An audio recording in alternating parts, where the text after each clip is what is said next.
Hola! Hello. Hey everybody, Chef AJ here, and welcome. Wearing a new shirt today. I got it for the Veg Fest, which is this Sunday. Last week I was complaining that the Veg Fest was only 20-year-olds that I'd never heard of, and they actually asked me to speak, so I will be speaking at the LA Veg Fest this Sunday, August 30th, 1 p.m. at the Q&A Hub. And the Woodley Park. 6100 Woodley. It's a beautiful park. Admission is free, and I'll also be moderating the expert doctor panel with Dr. Neil Barnard, Dr. Steve Lewenda, and Dr. Saram Khalsa, Dr. Heather Shankman, and Dr. Adina Mercer at 1:30. So come see me.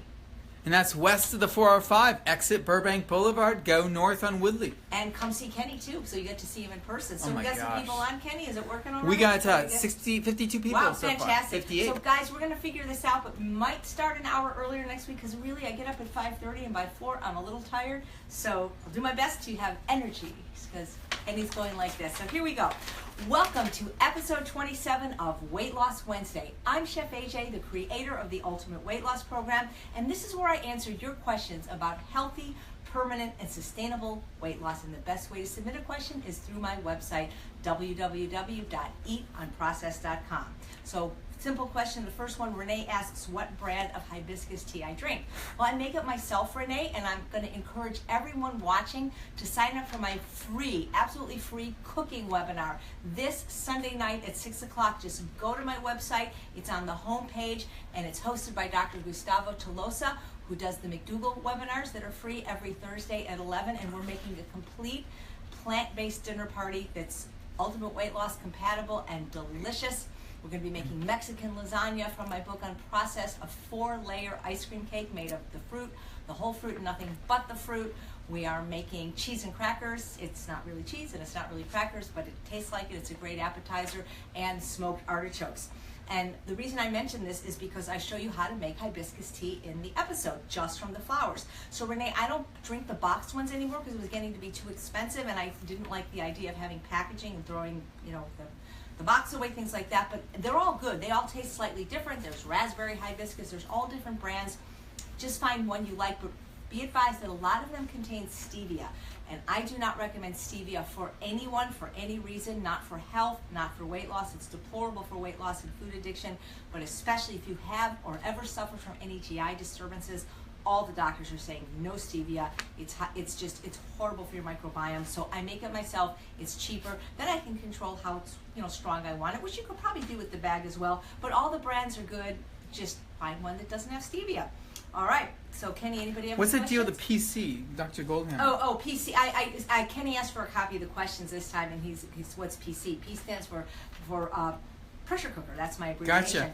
So guys, again, I'm not a medical doctor. I don't profess to be, and a lot of times you ask me questions that are outside the realm of my knowledge or expertise.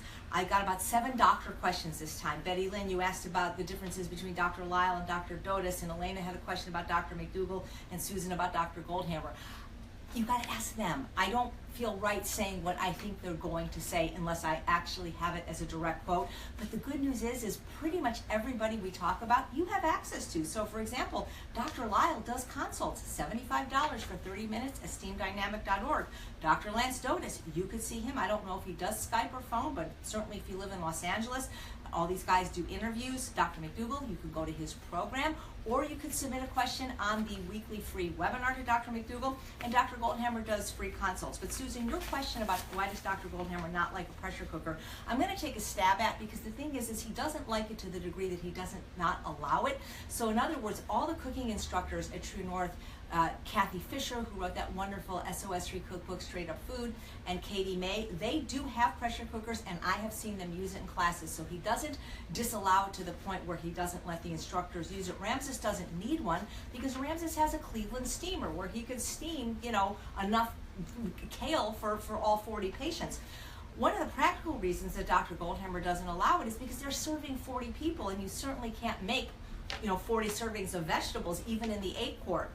He says that because it cooks at a higher temperature, 249 degrees Fahrenheit instead of 212, which is boiling, he's concerned there may be some ramifications, less nutrients, things like that. But when I asked Dr. Michael Greger of nutritionfacts.org, he sent me something in the medical literature that said it actually preserves nutrients, as does microwave cooking. So there's some things that are like a gray area with Dr. Goldhammer, like Benson's Table Tasty, like nutritional yeast, that he personally doesn't use and he's not necessarily a fan of, but that he allows, especially in the transition. So, pressure cooking I think is the greatest thing ever. And if you don't have a pressure cooker, please go to instantpot.com and use my name, AJ, for $50 off. They have 2 new models, because if we can't get the healthy food in the people, what's the point? And with pressure cooking, you save time, you save money, and the food's delicious. So I swear by my pressure cooker. How about you, Kenny? You're new to pressure cooker. I got a pressure cooker. I just pressure cooked some steel cut oats today, and I have enough for the week. Cooker? Well, yeah, Miss Chef AJ. That was his payment for helping me. Big job here. So please, with doctor questions, you guys have to ask the doctors, because I don't want to just assume that I know what they're going to say.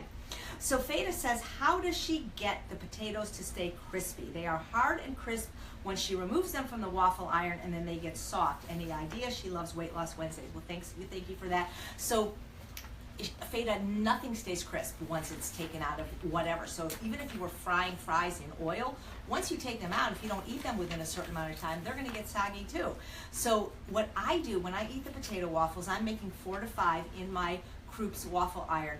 I take them out one at a time, so they don't ever not get cold.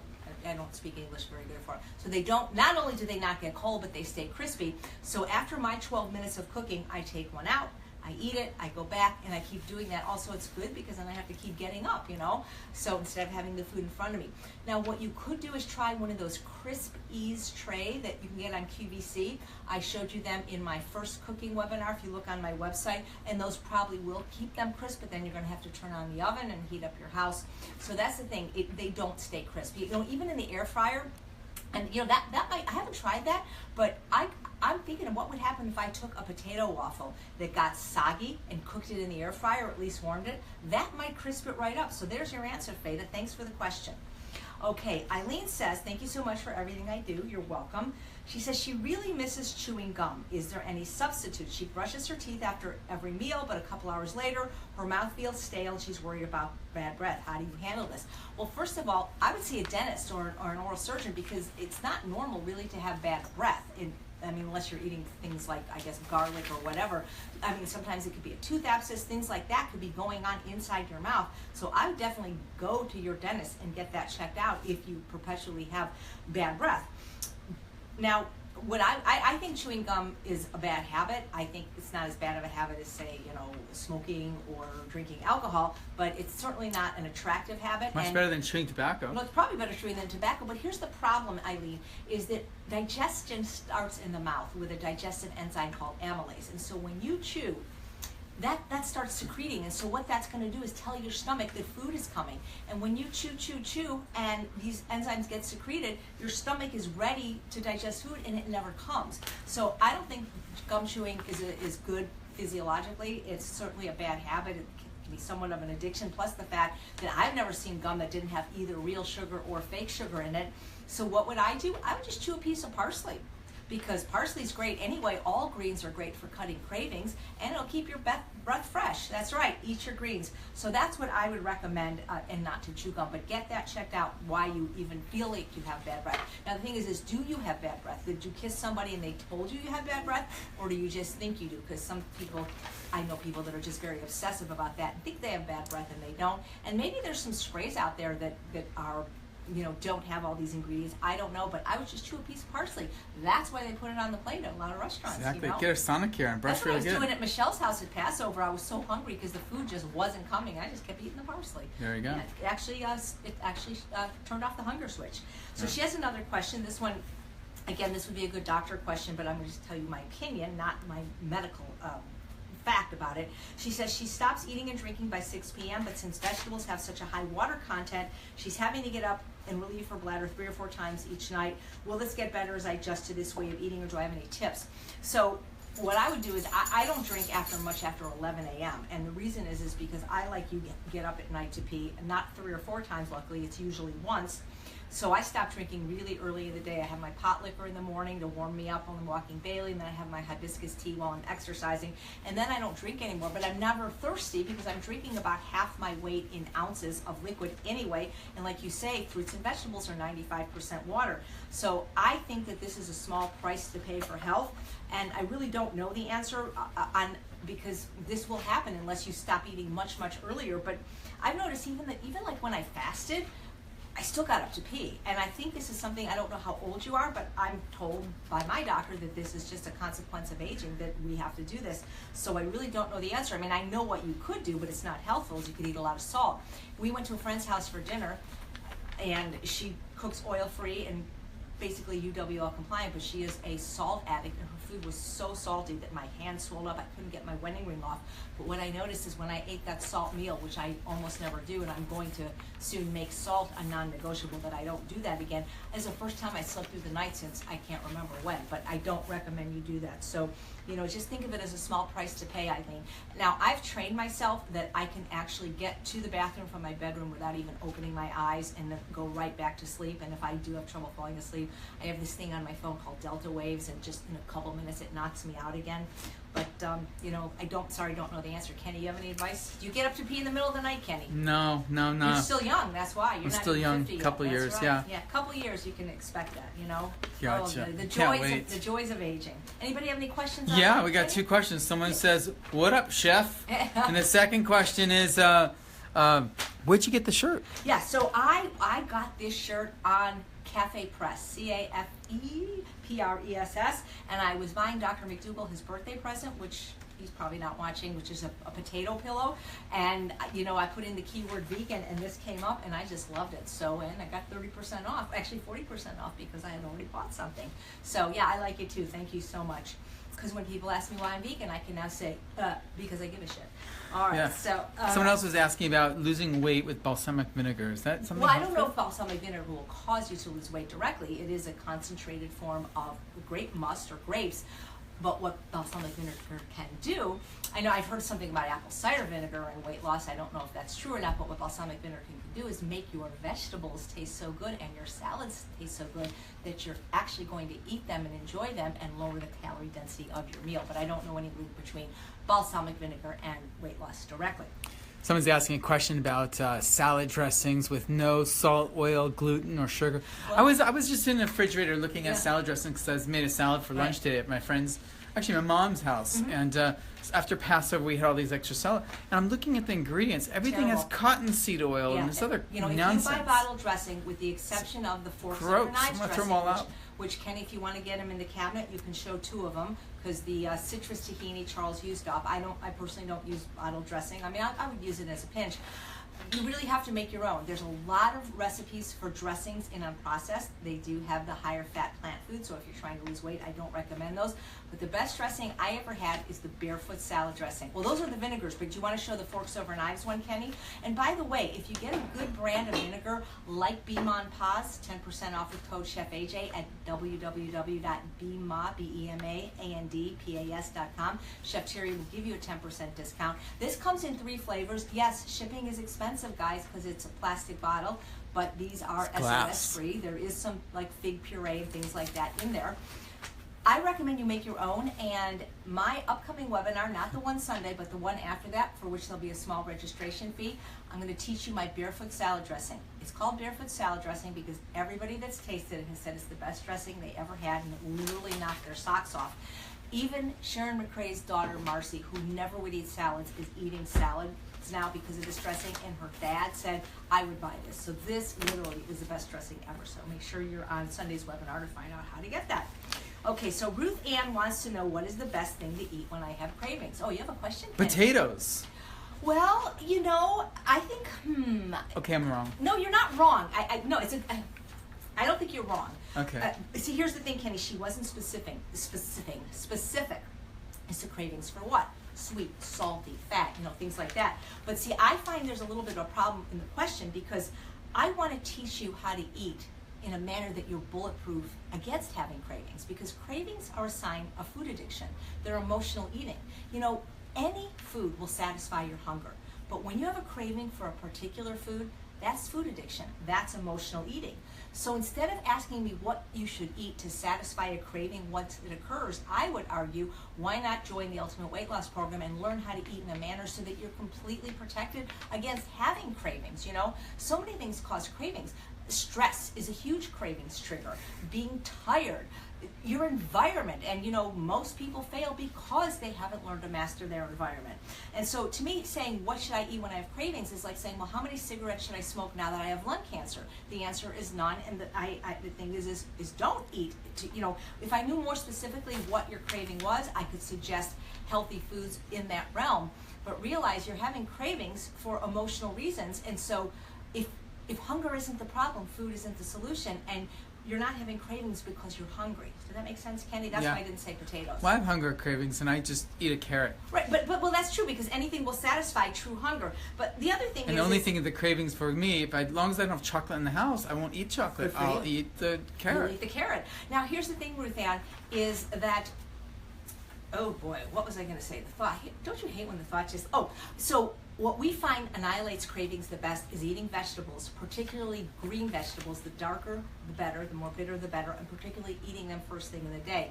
And now we have not one, but 2 articles from the medical research that show that eating these dark green leafy vegetables actually fight cravings by turning off the hunger switch. So You're sounding almost like Dr. Greger. We have 2 articles now. Not one, but 2. Is there nothing that kale cannot do? That's what he's actually speaking in town Friday, but it's only for doctors. I wish I could see him. Dr. Neil Bernard is going to be speaking. Yeah, Neil Bernard. Yeah, make sure you come on Sunday to see Neil Bernard. So that's what I have to say, Ruth, is instead of eating to satisfy cravings, eat in a way to obliterate them. Okay. Anybody else before I go on? Kenny, I'm almost done with the first page. This is going pretty well for all these questions. Wow, Paula's here. I don't know. Paula Neal? Hi. Or Paula Aaron's cousin? I have to see this There's up there. All right. So Barry, yay, a question from a guy. We get mostly girls, so it's nice to see a man writing in. Barry wants to know why I'm so against alcohol when it is a commonality in the blue zones. It's funny that you asked this question today, because right after this broadcast, I'm interviewing Dr. Linda Carney, who went to medical school at Loma Linda, which is one of the blue zones. So Barry, it is not a commonality in all the blue zones. If you don't know what the blue zones are, there are these, I believe, 5 areas in the world where people have Dan Buettner wrote it, who have the most centenarians, people 100 or older. And I believe Okinawa is one, Sardinia, Loma Linda, California. I don't remember the other 2. In Okinawa, by the way, they eat over 70% of their calories from sweet potatoes. Someplace in Italy. Right, someplace in Italy. But here's the thing. So they don't drink alcohol in the blue zones. Adventists do not consume, if they're devout at least, or following their faith, they don't consume any caffeine, and they don't consume any alcohol. And so you can't say it's a commonality when it's not in all 5 of the blue zones. And so you have to ask yourself, did these people live to 100 because of the alcohol, or in spite of it? You know, the World Health Organization says that they can no longer recommend any amount of alcohol as safe anymore. They used to. They say it's linked to every single cancer, and Dr. Carney will be giving me the statistics tonight as to how fast and how much it raises the risk of different cancers by. The thing is I've never personally seen anybody's life improved by drinking alcohol. I've never seen anybody get smarter. I've never seen anybody get better looking. As a matter of fact, before I became a chef 17 years ago, my job was working in hospitals and nursing homes with senior population, and the drinkers were always wrinkly and didn't look as good as the non-drinkers. And it's like the smokers. Same like the smokers. So it ages you. It's inflammatory. So I don't think it's true that the alcohol was a commonality. You know, even if it's okay, or whatever that means, when people say, is this okay? I don't know what that okay for what. It's deplorable for weight loss, Barry. Liquid calories in general are horrible for weight loss. The alcohol becomes the body's preferred source of fuel, so you don't burn the fat where you need to be burning it. It's a depressant. It slows your metabolism. It causes you to make generally poor food choices. Like, how many times you go to a bar, Barry, and say, you know, give me a couple of beers. Oh, I don't have the steamed kale. No. So I'm looking at it through the lens of the Weight Loss Wednesday broadcast, and it's not good for weight loss, and it's not good for health. Anything good in the alcohol was in the whole food from which it came. So if there's resveratrol or whatever in the grapes, sorry, somebody's knocking on the window. So the one thing it's good for, grapes, not the what? It is good for the standard American diet coolness factor. Oh yeah, people think it's cool. I think it's much cooler to be a straight edge vegan, you know. So well, whatever. What can I tell you? You know, when my brother was hit by a drunk driver because he's a medical doctor, even though he was broken up, he by law had to help all these people. And I just, you know, once you have somebody that's killed in because of alcohol or alcoholism in your family, it doesn't seem to be such a draw, I think. But you know, it's an addictive substance. It's a drug. It's not a food. Why do they call being drunk intoxicated? Because alcohol is toxic to every cell in your body. Every time you drink, you're killing off brain cells, you're killing off liver cells. I don't recommend it in general for health, and I especially don't recommend it for weight loss. And in Loma Linda, one of the most prominent blue zones, they consume no alcohol. But thanks for the question, Barry. All right, any other questions here before I move on to the last one on page 1? Kayla says, isn't my way of eating a bit extreme? So extreme. It's extremely helpful for weight loss, and it's extremely helpful to recover from food addiction. So Kayla, I love words. I was actually a speech major, speech communications major at Kenny's alma mater, Cal State Northridge. Go Matadors! I Googled define extreme, and the first definition that came up was exceptional. The second was extraordinary, and the third was greatest. So yeah, it is extreme. You know, Dr. Dean Ornish has a quote, I might not have it exactly, something like, I don't understand why asking people to adopt a well-balanced vegetarian diet is extreme, but you know, cutting their chest open and sewing veins from their legs isn't extreme. So when you say is it extreme, extreme compared to what? Throughout most of human history, people ate the way I recommend. Fruits, vegetables, whole grains, and legumes. They weren't eating processed food. They weren't drinking alcohol or coffee or, you know, eating much in the way of animal products or high-fat foods. So when you say extreme, do you mean extreme that it's not doable, that it's not common, that it's not popular? You know, some people have said that my program is so rigorous that I've set the bar so high that they're not going to even try. But so many programs set the bar so low that people just trip over it and fall over their face anyway. You know, and here's the thing, guys. When you don't try, you're guaranteed to fail. So if my program is too rigorous for some people, and by the way, it doesn't mean that it's always going to be too difficult for you, because we have so many people like Aaron, like BJ, that took years just kind of, you know, being a periphery, and then when they finally knuckled down and did the program, now they're skinny bitches too.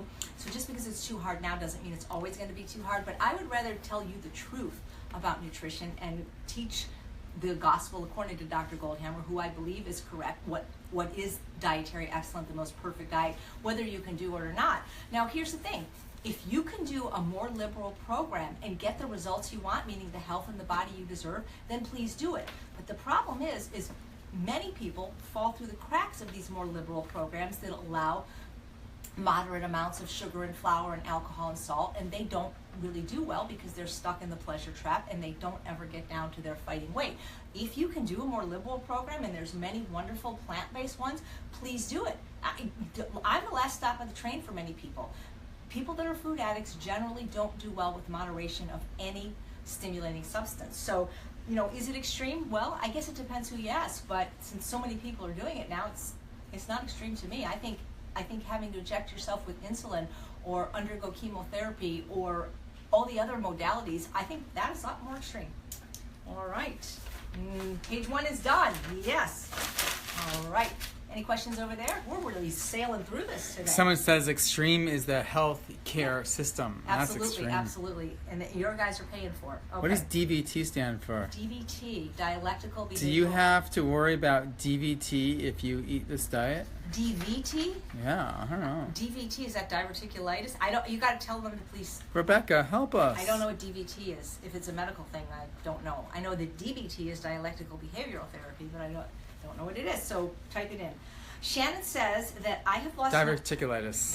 Is it diverticulitis? Well, that's what Ginger says, but let's get to it. Diverticulitis actually improves when you eat this way, and there's sometimes tweaks that have to be made. Deep vein thrombosis. Deep vein thrombosis. Not a doctor, don't know what it is, but most things improve eating this way. Most things do. And again, it's good that we got a lot of people Googling at the same time. Always, consult your medical doctor, but Dr. Goldhammer will be happy to give you a free consult. And, there's no MD in the room. Seek out plant-based doctors at plantdocs.com. plantdocs.com, is that it? Yeah, plantdocs.com, I believe is the website, and try to find a knowledgeable plant-based doctor in your area, or have a consult with one of the medical doctors at True North. It's less than $100, and they can answer your questions. So Shannon's really excited because she's lost 90 pounds from this weight loss program. And Ultimate weight loss program. Now she's just had her wedding and she looks amazing. She's wearing, actually, no, she got married a long time ago, but she's back to her weight at her wedding. Read much, Candy. And she recently went to the family reunion and everyone's looking at her and gaunting and saying how unhealthy. She looked gaunt and unhealthy. Unhealthy. But her husband thinks she looks good. What do you say to people when they say you look too thin? Is the question. I love this question, Shannon, because this just came up. Susan posted on our private group page that this happened to her. So when you say, what do you say? Do you mean what do I, AJ, say, or what should a socially appropriate person that cares what people Not what think AJ says. So I'm going to answer it both ways. So what I say, because I got this at the beginning when I first. It's been 5 years now that I've been slender after being overweight or obese for over 50 years, and people that meet me now don't ever say, "Oh my God, you're too thin." But people that used to know me fat say things like, "Oh my God, are you anorexic? I can snap you like a twig." Even people in the plant-based movement that are supposed to be my colleagues and peers say, "Oh, you don't look good. You're not a good representation for plant-based," all this stuff. And so at the beginning, I didn't know what to say. And I remember writing or emailing Dr. McDougall and Dr. Goldhammer, and actually talking to Dr. Lyle in person about it, try to make sense of this. And what it is it's a status thing. And at the end of the day, they're jealous. So my guess is that these people saying you don't look good, they're not men, number one, because you said your husband says you look incredible.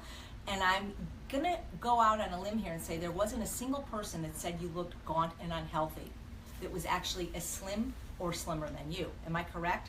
Because when I said this to Dr. Goldhammer, I actually drove, Kenny, you remember when we drove all the way to that chiropractic college? Because I was starting to get concerned, and so Kenny took me all the way to this place he was speaking that was like an hour and a half away so he could look at me, and I say, "Am I too thin?" And he looked at me, he goes, "How do you feel?" I go, "Fine." He goes, "Do you have a lot of energy?" I go, "Yeah." He goes, "You're not too thin." But he said to me, he goes, "Isn't it interesting that the people telling you you're too thin are never as thin as you?" And I said, "You're right." And they're never male either, because men aren't going to even notice. And apparently your husband did, though, but they're never going to say that. And men basically don't care. If a guy loses weight, nobody notices, at least not his male coworkers. So it's a status thing, because think about it, 98% of people, maybe even more, that lose weight will gain it all back within 2 years. So most people are overweight, more than 75%. So it can be very confronting to them, especially if this is something they want to do. So there's different ways to approach it. So what I've said in the past now is when people say that, "Oh my God, you look," it really doesn't happen like I say in LA with people that have never met me, because when I go to yoga or spinning, I'm certainly not the thinnest person there, because people are much thinner here than, like, say, when I speak in the South. So I'll say something like, it depends how snarky I feel like being and how annoying the question asker is, but I may say something like, they say, you're so thin. I'm like, "Thank you, that's what I was going for." Or I might say, I said, "Well, as a matter of fact, yesterday I had a complete physical with my triple board certified Harvard educated physician who said that my weight was perfect for my height and that I'm the healthiest patient he's ever seen." And that usually shuts them up. So, it depends on your relationship with these people, how much you care about it. You could just say, "Oh, thank you so much, for your concern, but my doctor says I'm doing great." That's what I might say. So we got the other question. Yeah. I can never do this. Oh yeah. Well, actually, yes. Samira says, what wants to know what you say to friends and family say could never do this. You say nothing, because it's hard enough, Samira, to help the people that genuinely want your help. But the ones that don't, you can't, because here's the thing. What's that saying? If you think you can, you're right. If you think you can't, you're right. So when people say to me, "Oh, I can never do what you do," I go, "Hey, you're probably right. Most people can't."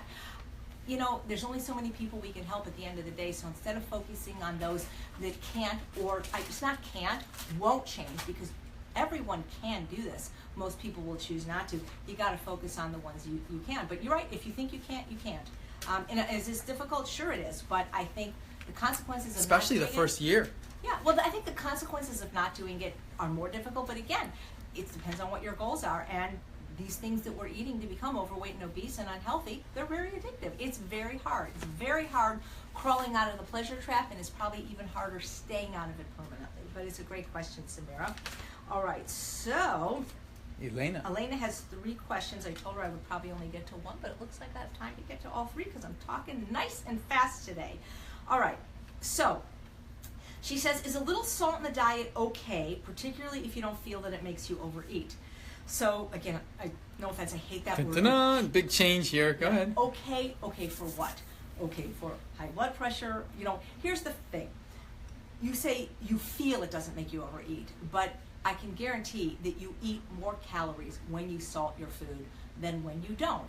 It is virtually impossible to overeat on a diet of whole natural food to the left of the red line, fruits, vegetables, whole grains, and legumes, unless you are adding something to the food that is stimulating your taste buds, hijacking your brain chemistry, fooling the satiety mechanisms, things like sugar, oil, flour, salt, even spices. You know, if you add salt-free hot sauce, by the way, Brew Brew's brother makes one, you are going to eat more when you season your food. Now, I'm not telling you not to season your food, but I'm telling you, if you would just be real honest, and on a certain day, like I know that when I get off the spin bike, I'm pretty much the same amount of hungry every time I get off the bike. I generally do the same workout in these classes, and that's when I'm the hungriest. And when you are truly hungry, if you would eat whatever you normally eat, and eat it the way you normally eat it with salt, measure it. I don't like people weighing and measuring their food, but for this experiment,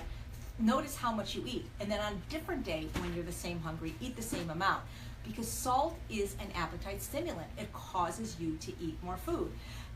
So if you're trying to lose weight, then you might want to get rid of it. Now, Dr. Goldhammer is doing research at True North about taste neuroadaptation.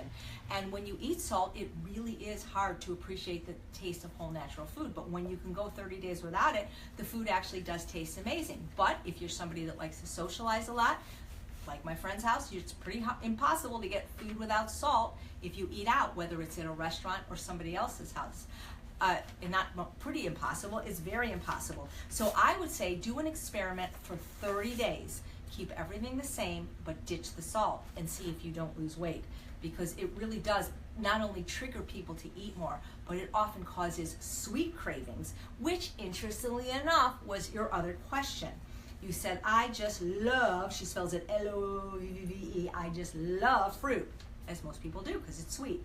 Is it okay to satisfy my sweet cravings I get in the afternoon with an orange or grape, or is there still a tendency to overeat because it's too sweet? So my question is, what did you have for lunch? Because I bet you if you don't eat so much salt at lunch, you're not going to crave sweet. I see this all the time. I mentioned this before. When I was the most compliant ever, I am not perfect with salt. I mean, I have not cooked with it since July of 2008. I don't own any salt except for Epsom salt for my bath. I don't use low sodium miso or tamari anymore, but I get lazy because I travel, and sometimes I use the mustard with salt and the ketchup with salt, no sugar of course, or oil, and the salsa with salt. And I notice that I exponentially overeat whatever I'm eating when I have even a little salt. But the 35 days that I was at True North, when I worked there for the longest, 35 days is 105 meals. One of them had salt because I was taken out by my friends Larry and Ann Wheat, who own Millennium Restaurant, to Gary Chu's, which is a McDougal-approved restaurant, so there was no oil, but there was salt. The whole rest of the day, all I kept doing was thinking, when am I going to get dessert? When am I going to get dessert? So I think that if you stop eating the salt, you might not get these sweet cravings. But again, like the person that asked before, I think it was it Ruth Ann, is I want to teach you, join the Ultimate Weight Loss Program so we can teach you what to eat so that you don't have cravings at all, and so that you'll be satisfied with anything you eat. And it's not just the diet. The person that runs the program with me, who I don't talk about a lot, but he's extraordinary, John Pierre, the celebrity fit and nutritional fitness guru, he has all these techniques for cravings that he teaches in the program. Green powders, essential oils. There's all kinds of tools that he teaches that is really his part of the program. But the thing is no, I mean, fruit is not bad. Fruit is not unhealthy. But usually, if you're hungry, like in the middle of the day like that, or usually it's between lunch and dinner, because for most people that eat regular meals, between lunch and dinner is the longest amount of time, other than, of course, between dinner and breakfast. But if you're sleeping, hopefully you're not eating. You know, a lot of times we eat breakfast, or like even in True North, they serve breakfast at 8:30 a.m., and to 9:30 a.m., but then lunch is already at noon, but then dinner's at 5. So there's a longer stretch, so people tend to often get hungry and have that slump like I'm having at 4 o'clock, where I should be snacking, right? No, I should be walking Bailey. But the point is what most people do is they'll reach for like one of those designer coffee drinks with sugar and caffeine, or a Red Bull, or they'll eat some kind of dessert or sugar to pick them up. The best thing to eat is food. That now you should say potato, because that would be the best thing to eat instead of fruit, is eat starch. I think if you are sensitive to food addiction, I don't know where you exist on the continuum, how vulnerable you are. I personally do not eat fruit ever alone or by itself. So if I eat fruit, it's either with vegetables, so like I'll put pineapple and cinnamon in my steamed kale. I will put fruit in my huge ass salads. I will make recipes that are fruit and starch based instead of just fruit based. So the millet muffins that come in blueberry, pineapple, or cherry, you get that recipe on the webinar page. Great travel snack. The game changing granola, those cookies that are in the dehydrator that I showed you, Kenny, the pumpkin pie bites. So if I use fruit with starch together, and then I find it has much more satiety. But I would say instead of fruit, try sweet potato or potato. That's what I do. We call it the potato hour. You know, I would try vegetables first, green vegetables, and then if you're still hungry, then move on to starch. Okay, so I'm getting all 3 of your questions, Elena. The second one, I don't know the answer to, but join the Ultimate Weight Loss Program and you tell me the answer. It says, how long does it take to see results weight-wise once you go completely SOS free? There's no way I can answer that question because, first of all, I don't know how much weight you have to lose. The more weight a person has to lose, the faster they're going to lose weight, probably on any program. And so I don't know where you are on the other S and the O. So are you already sugar-free? Are you flour-free? Are you oil-free? Are you alcohol-free? Are you chocolate-free? How much fat are you eating in your diet? See, I need to know more about you. In Ultimate Weight Loss, you'll be posting your food. I can learn a little bit more. But generally, when people follow the program as designed, the Ultimate Weight Loss Program, which is the same diet that has been served and taught at True North Health for the last 32 years, and it's very, very similar to the McDougall program for maximum weight loss. Weight loss can be expected for a woman at about 1 to 2 pounds a week. If you have less weight to lose, then that could be slower. On the Ultimate Weight Loss Program, it's a health program first and foremost. UWL also stands for the Ultimate Way of Life, because we want results that will last rather than just giving you results fast, because people join those expensive weighing and measuring programs because they do have quicker weight loss, or the paleo type diets because you're avoiding carbs and so you're losing water, and you will lose weight a lot faster, but you probably will gain it back even faster and then some.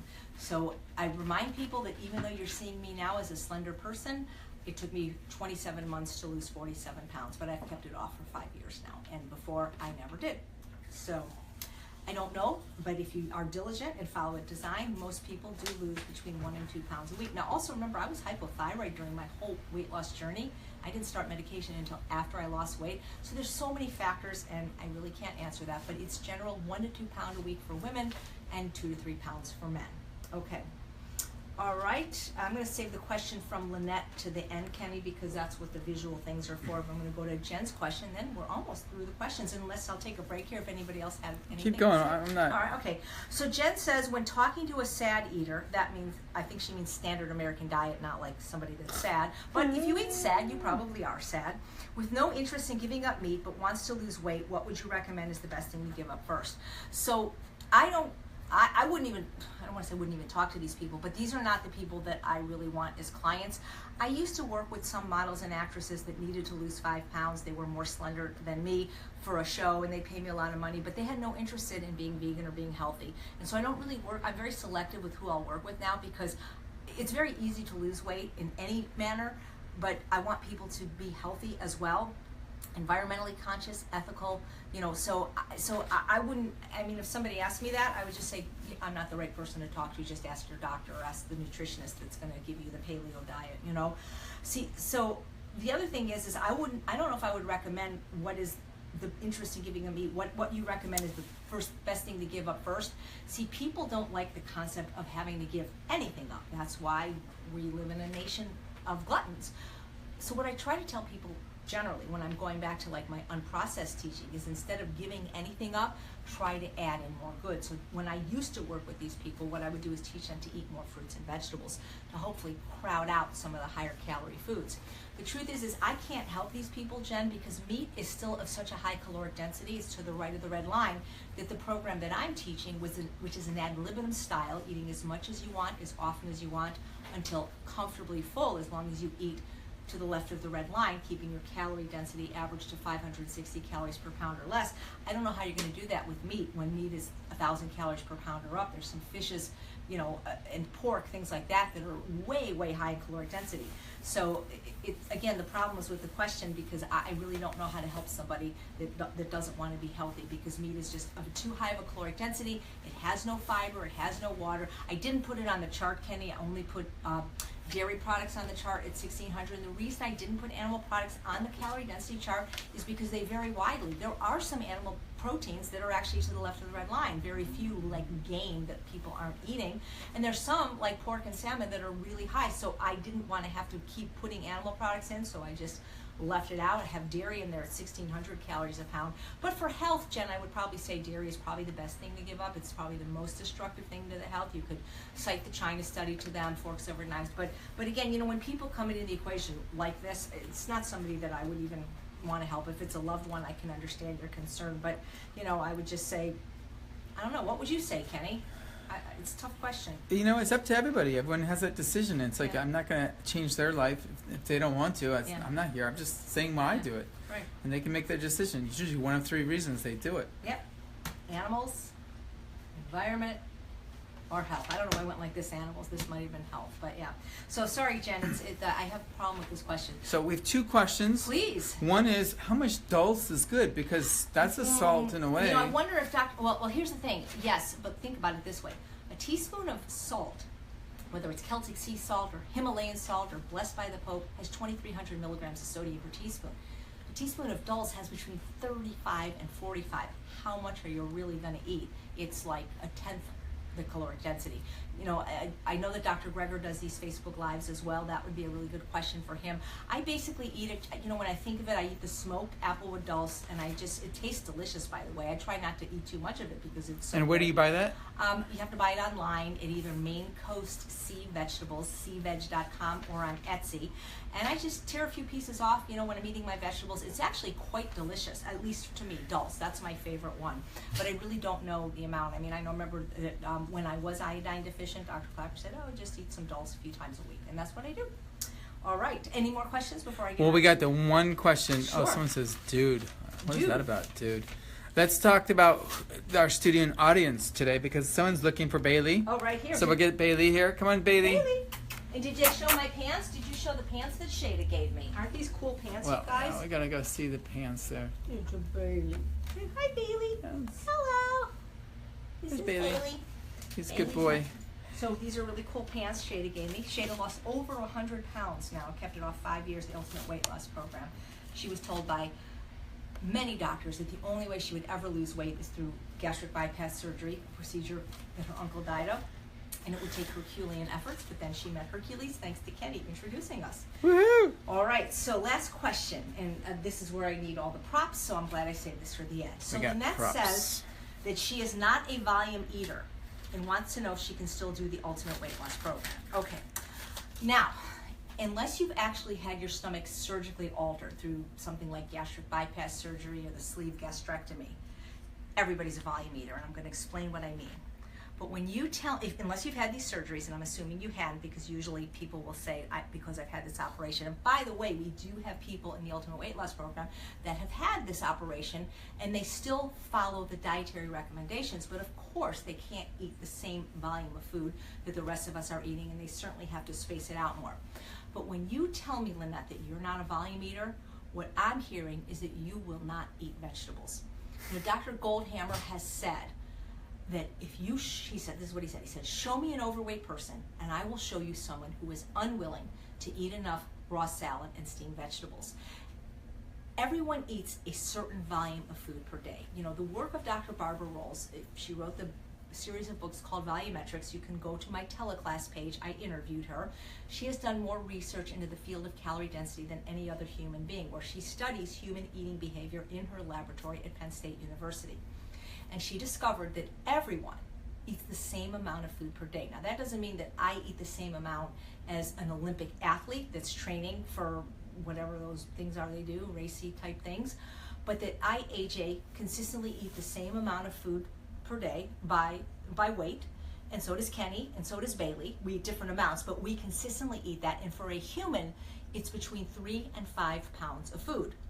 Now, if you subscribe to these weighing and measuring programs, they eat on the low end. So they're all different as far as how much they allow, but it's generally 3 meals a day, and it's something like 4 ounces of protein, 6 ounces of starch, or something like that, and 7 ounces of non-starchy vegetables and a tablespoon of oil. So they're eating that 17. They're eating about 51 ounces of food a day. They're eating just right at the very low level, 3 pounds of food a day. Now, what people don't understand is that feeling full, satiety, that feeling of fullness that you get that actually tells you to stop eating, you're full, it's not just based on the calories in the food. It's also based on the weight and the volume of the food. And so when you understand caloric density, which I think I do a pretty good job teaching, when you get the Ultimate Weight Loss Program, there's these modules, is you literally can eat twice as much food, but still take in half as many calories. So if it's true that an average person eats 3 to 5 pounds of food a day, which I believe it is, I eat double that. I eat between 6 and 10, but I'm eating different food. And so when you say you're not a volume eater, you're basically saying you're not willing to eat vegetables, because you're still eating whatever volume of food you're eating on a daily basis.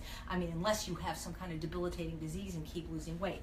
So let's just talk about this for a second. A volume eater for a SAD diet is someone that's eating those M&Ms. Yeah, exactly. So for example, I mean, most people would not have a problem eating this many M&Ms. This is 500 M&Ms, 500 calories of M&Ms. Every other jar I have has pretty much 400 calories in it.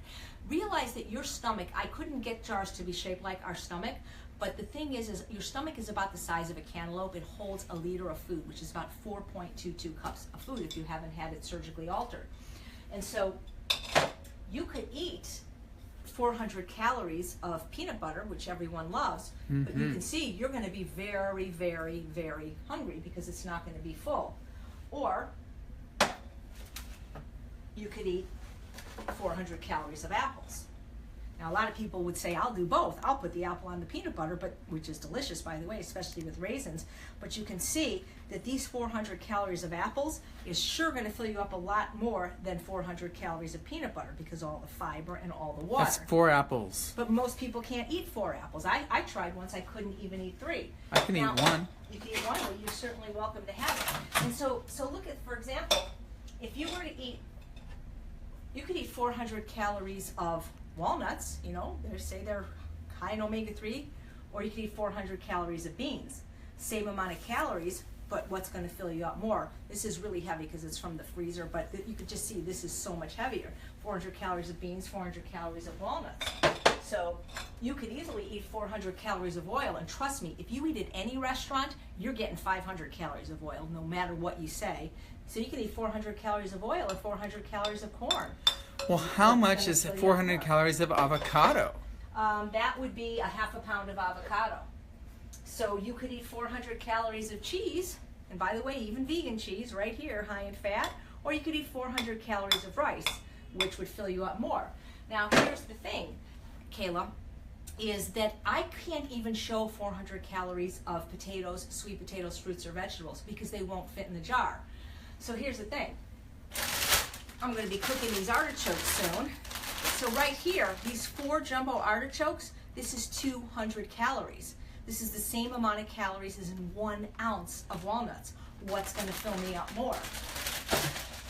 Over here, I have got 300 calories of zucchini. This is breakfast for me for 2 days. This is 3.5 pounds, 300 calories of zucchini. And right here, I've got 400 calories of broccoli, 3 pounds of broccoli.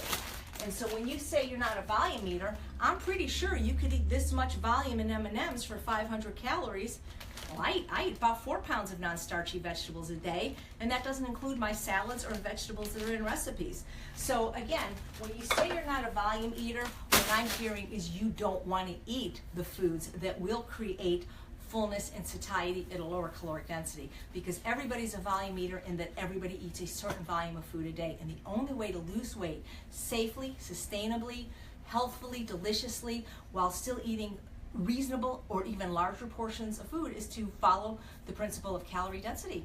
And when you understand that, you really can do what Dr. Ornish has said in his book, eat more and weigh less. But the thing is most people do not want to eat vegetables. They don't produce as much dopamine. They're less interesting. They don't make you feel good the way that all those other foods do. So you are a volume eater. You're just eating the wrong types of food.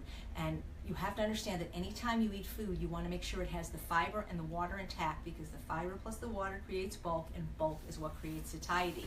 And that is how you're going to feel full on fewer calories. So I got nothing else unless you guys have some questions. We've got through them really fast. Someone was just asking about avocados. Do you eat avocados, or is it too much oil? I don't think it's the oil, it's the fat. It's too much fat. So nuts are actually 90% fat or 90% oil. I mean, it's a natural oil because it hasn't been extracted. Now, coconut oil, that's a different story, but it's just 90% fat. And if you believe Dr. McDougall, which I do for 40 years, has been saying the fat you eat is the fat you wear. So no, I do not add any fat to my food. I'm going to be interviewing Dr. Carney in a half hour, and she's going to talk about, just like David Goldman. If you didn't get the interview with David Goldman 2 days ago, you're not on my mailing list, but he talked about, he was the dietitian at True North, he talked about if you eat enough greens, you don't have to worry about eating flaxseed, chia seeds, or nuts to your diet. So I haven't added any fat for over 5 years to my diet. I've had my omega-3 fatty acid levels checked. They're fine. The thing is fat takes up too small of a space with too many calories, and most people can't be slender eating all that fat. I mean, you like it because the higher the calories, the more dopamine. Oil, 4,000 Here's the thing. Oil, 4,000 calories a pound. Oil, 4,000 calories a pound. Broccoli, 100 calories a pound. 40-fold difference in caloric density.